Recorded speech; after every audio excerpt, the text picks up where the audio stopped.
After one of the most polarizing and drawn-out presidential elections in U.S. history, the race was called for Democrat Joe Biden on Saturday, despite pending lawsuits from Republican incumbent Donald Trump. Voters ultimately embraced Biden's promise of a renewed effort to combat the coronavirus pandemic, fix the economy, and bridge America's political divide after 4 tumultuous years of Trump's leadership. At 77, Biden became the oldest person ever to be elected to the nation's highest office and won the most votes ever cast for a president.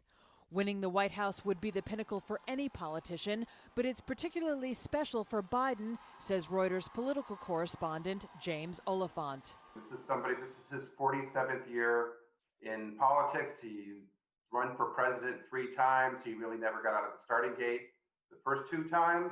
It's a lot of vindication for a guy who was counted out a zillion times, even during the 2020 campaign.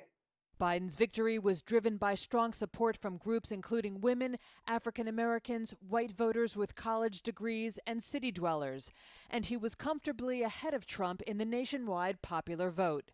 Biden, who spent more than 30 years in the U.S. Senate and served as vice president under Trump's predecessor Barack Obama, will now look for ways to bring people together as he inherits a nation in turmoil. Well, it sounds simple, but the first thing he will do is not be Donald Trump. And in that, I'm not being fanciful. I mean, he's not going to be tweeting every day. He's not going to be trying to attract attention. He's going to be very low key. When he makes pronouncements, they're going to be measured. He's just going to try to lower the temperature.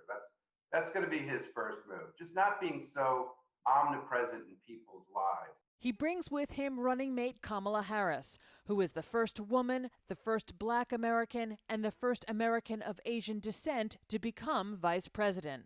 A lot of people are going to feel a great deal of pride when she's sworn into office, and she's going to, she's going to reflect what a lot of America looks like. And so, if you're looking at the fact that a 77-year-old white guy got elected president and think that the country is maybe moving backwards after we just had Donald Trump, well, a Vice President Harris does a lot to dispel that notion.